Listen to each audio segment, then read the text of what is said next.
Opinion: why Donald Trump deserves the Bharat Ratna. It is my fervent belief, even if most might find it counterintuitive or worse, that we must honor President Trump with the Bharat Ratna.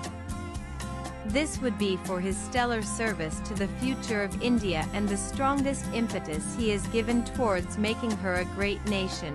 For those who think I am being facetious or cynical, I assure you that I am not at all. I think that Donald has the best interest of India at heart. As a true statesman, he has helped India and her leaders overcome the last barrier towards greatness, and that is realizing that to be truly great, one must stand alone, think for oneself, and act for oneself alone. To be Atmanirbhar not just in procuring or selling goods, but also in envisioning oneself in the future as the future India. To be a great nation, needed to recover her spirit. Yes, she has come a long way. But the illusion of trying to work with others, to make friends and believe in them, was still hanging over her as a colonial hangover. Donald Trump, like a great spiritual guru, has rid her of this maya of trying to bring others along. No more illusions, he says, and like a hyperyogi, the Ishvara of the residual hyperpower, he has stripped the facade of falsehood and pretenses. India, he says, you say you are a great nation, a Vishwaguru. Now, prove it. Your gross domestic product (GDP) by purchasing power parity (PPP) is nearly 17 trillion. You are the number 3 nation by this parameter and an economic power that is growing at a fast clip, more than half the size of the US. Yet, you barely punch at your weight. So, here is the deal of the century from the art of the deal.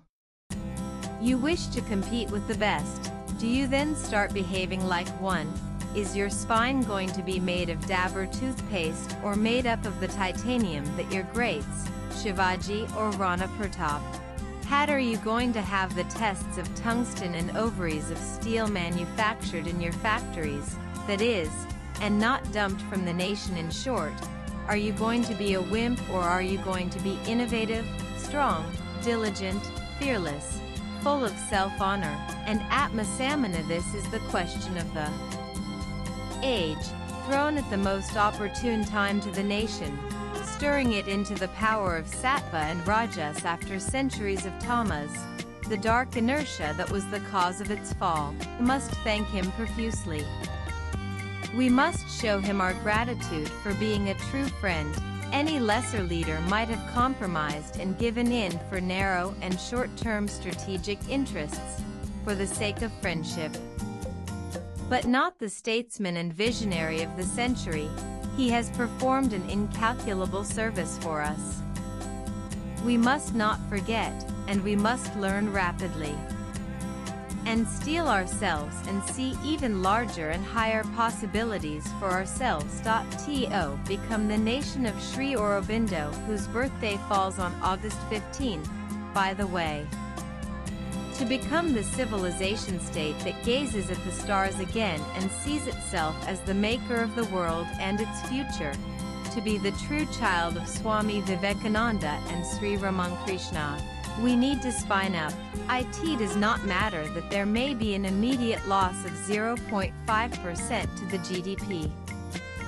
The gains made by the right strategic choice will outlast any short-term losses. India needs to go on a mission mode. I say intravenous steroids. Prime Minister Narendra Modi says he has not taken a vacation for the last 11 years. We pray that he or any leader who claims to lead India understands that there is no such thing for those who truly love India.